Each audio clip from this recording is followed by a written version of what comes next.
Assalamualaikum warahmatullahi wabarakatuh.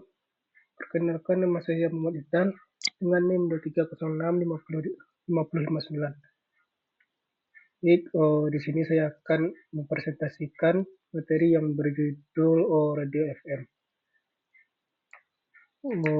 Dengan dosen pengampu yaitu Bapak Rian Fikri, SPP PDMT. Mungkin kita langsung saja masuk ke pembahasan pertama, yaitu pengenalan radio FM dan sejarah. Yang pertama itu definisi radio FM. Itu radio FM sendiri yaitu adalah sebuah metode penyiaran radio yang menggunakan teknik modulasi frekuensi untuk mengirimkan sinyal audio. Dalam sistem ini, frekuensi gelombang pembawa diubah sesuai dengan variasi sinyal suara, sementara amplitudo gelombang tetap konstan. Teknologi ini ditemukan oleh seorang insinyur Amerika yang bernama Edwin Armstrong pada tahun 1933, dan sejak saat itu telah menjadi standar global untuk penyiaran radio berkualitas tinggi. Radio FM ini juga memiliki keunggulan utama dibandingkan dengan modulasi amplitudo atau AM, itu memiliki kemampuan untuk menghasilkan reproduksi suara yang lebih akurat dan fidelitas tinggi. Hal ini karena FM lebih tahan terhadap gangguan elektromagnetik dan interferensi, sehingga menghasilkan suara yang lebih jernih dengan sedikit atau tanpa statis. Oleh karena itu, radio FM sering digunakan untuk menyiarkan musik dan program audio lainnya yang memerlukan kualitas suara tinggi. Siaran radio FM biasanya beroperasi pada rentan frekuensi 87,5 hingga 108 MHz, yang termasuk dalam pita frekuensi sangat tinggi. Namun, beberapa negara memiliki rentan frekuensi yang berbeda. Misalnya Jepang menggunakan rentang 78 hingga 90 MHz. Meskipun beberapa negara telah mulai beralih ke radio digital, FM tetap menjadi metode penyiaran yang dominan di banyak bagian dunia karena keandalannya dan kualitas suaranya yang superior. Lanjut ke materi selanjutnya, yaitu sejarah radio FM. Radio FM atau modulasi frekuensi adalah jenis radio yang memodulasi frekuensi gelombang radio. Gelombang konduktor dalam hal ini gelombang radio dimodulasi frekuensinya mengikuti gelombang pembawa informasi atau gelombang suara. Perbedaan antara gelombang radio AM dan FM adalah jenis modulasi yang dilakukan, di mana radio AM memodulasi amplitudo gelombang sedangkan radio FM memodulasi frekuensi gelombang. Perkembangan radio FM merupakan akibat dari kekurangan radio AM yang dikembangkan sebelumnya. Radio AM itu memiliki kelemahan yang sangat rentan terhadap gangguan, terutama oleh gangguan cuaca. Armstrong memulai penelitiannya tentang penggunaan modulasi gelombang dengan membuat amplitudo gelombang radio konstan. Pada tahun 1933, ia berhasil mengembangkan radio FM dengan hasil suara yang lebih baik, jernih, dan kuat terhadap gangguan cuaca. Meskipun film ini sangat berguna, radio FM tidak langsung dinikmati banyak orang. Hal ini dikarenakan biaya penggantian yang tinggi.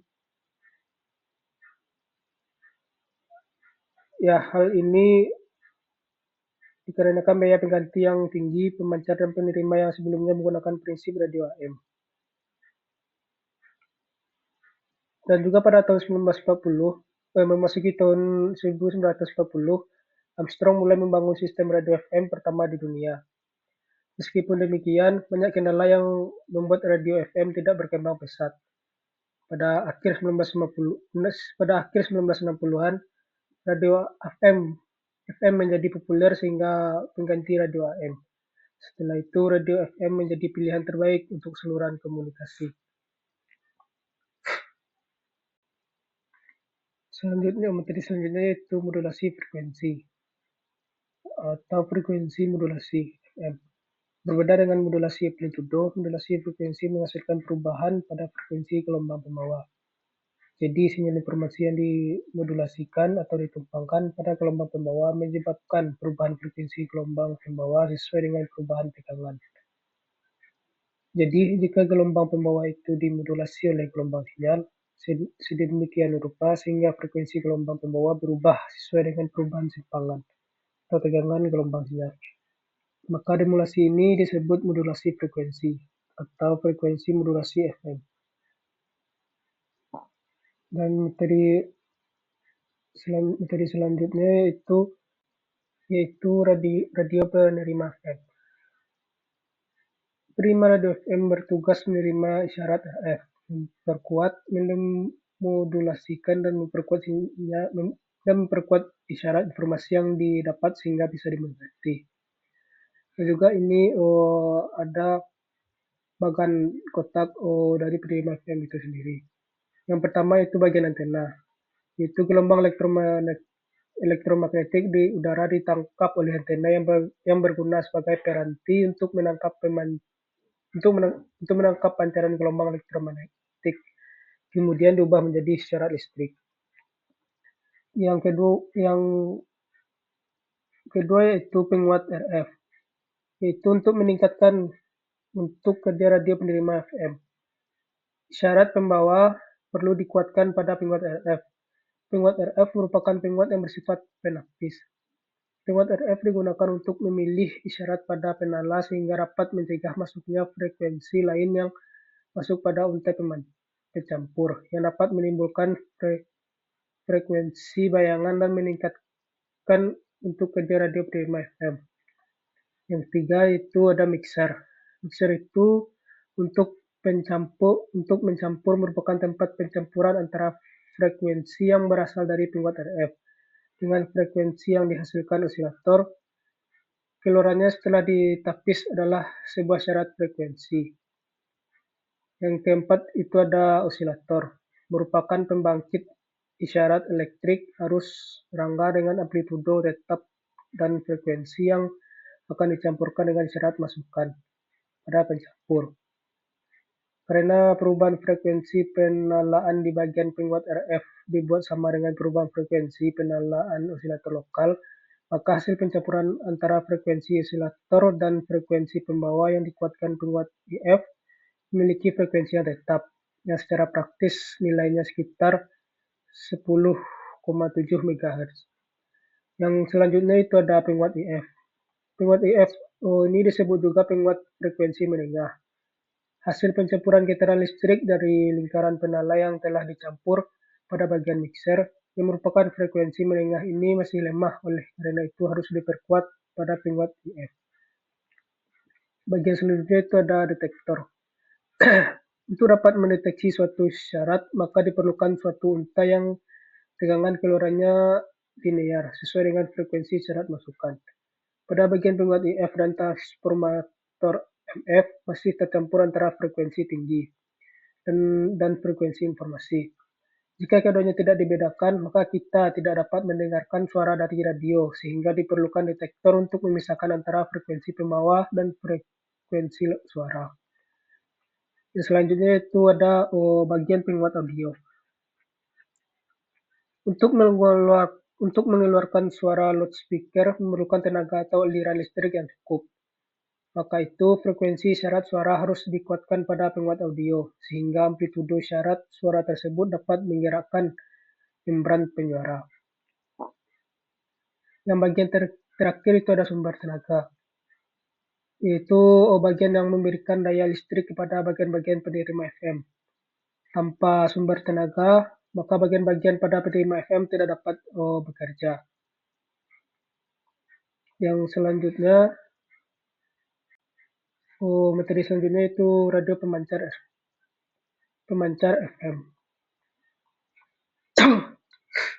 Pada prinsipnya, sebuah pembangkit gelombang radio atau pemancar radio terdiri dari sebuah osilator radio frekuensi, modulator, penguat daya, jalur transmisi, dan antena.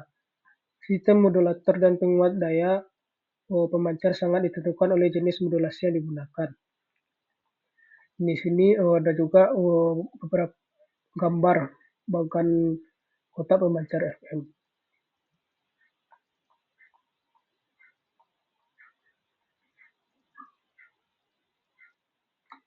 Yang pertama yaitu isyarat masukan.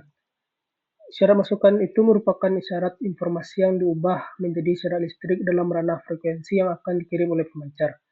Misalnya berupa isyarat audio yang berasal dari luar sistem. Isyarat pesan yang telah berubah bentuk menjadi isyarat informasi elektrik ini disebut dengan isyarat pemodulasi. Yang kedua yaitu bagian modulator. Modulator itu sendiri adalah bagian pengolah isyarat dengan frekuensi informasi ditumpangkan pada frekuensi pembawa yang kemudian disalurkan ke untai penguat dan dipancarkan ke udara melalui antena. Proses modulasi pada gelombang radio adalah proses penumpangan isyarat informasi ke dalam isyarat pembawa dengan cara-cara memodulasi yang digunakan. Tujuannya adalah agar isyarat informasi bisa dikirimkan ke tempat yang jauh. Syarat mutlak yang harus dipenuhi dalam proses modulasi ialah frekuensi isyarat pemodulasi harus lebih rendah dari frekuensi isyarat pembawa. Yang ketiga, yang selanjutnya itu ada bagian osilator. Osilator itu sendiri merupakan pembangkit arus rangka dengan amplitudo tetap dengan frekuensi tertentu. Pada dasarnya, osilator adalah sebuah penguat tegangan dengan mati tinggi yang diberi umpan balik atau feedback positif sehingga penguat menjadi tidak stabil dan berosilasi dengan osilasi tertentu. Agar frekuensi osilasinya dapat diatur dan ditentukan, maka penguat itu dilengkapi dengan resonator. Yang selanjutnya itu ada bagian penguat daya RF. Penguat daya frekuensi radio adalah penguat akhir yang memperkuat isyarat pembawa yang telah termodulasi. Penguat RF berfungsi untuk menapis atau menyaring isyarat-isyarat harmonisa dan isyarat lain yang dihasilkan osilator selain isyarat utama. Penguat RF juga berfungsi untuk memperkuat frekuensi pemancar. Penguat RF ini merupakan penguat akhir tertala yang hanya memperkuat satu pita frekuensi tertentu dan meredam pita frekuensi di luarnya. Penguat RF yang digunakan pada pemancar ini ialah penguat RF kelas C. Untuk memperkuat gelombang sinus, penguat kelas C harus ditala ke frekuensi gelombang sinus.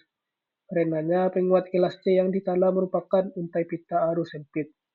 Penguat kelas C hanya dapat memperkuat frekuensi.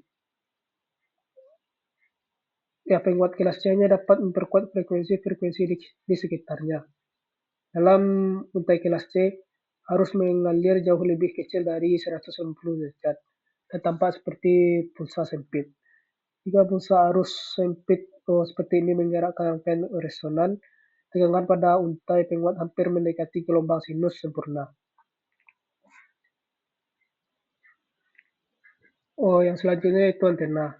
Antena digunakan untuk memancarkan atau meradiasikan gelombang elektromagnetik ke udara. Agar antena dapat memancarkan isyarat dengan efisien, maka panjang antena adalah 1/4 panjang gelombang. Bagian selanjutnya yaitu bagian terakhir, itu sumber tegangan. Sumber tegangan yaitu bagian yang memberikan daya listrik pada bagian-bagian pemancar FM. Tanpa tegangan listrik ini, maka bagian pada pemancaran FM tidak akan bekerja. Yang selanjutnya yaitu aplikasi radio FM. Aplikasi radio FM itu ada beberapa contohnya. Yang pertama yaitu radio siaran komersial. Itu digunakan oleh stasiun radio untuk menyampaikan informasi, hiburan, musik, dan iklan kepada masyarakat. Contohnya itu sendiri yaitu Prambors FM, Hard Rock FM, dan RRI Pro 2. Yang kedua yaitu radio komunitas. Itu dimanfaatkan oleh komunitas tertentu seperti sekolah, kampus, desa, dan lain-lain untuk menyebarkan informasi lokal atau edukasi. Umumnya menggunakan pemancar berdaya rendah. Yang ketiga itu radio pendidikan.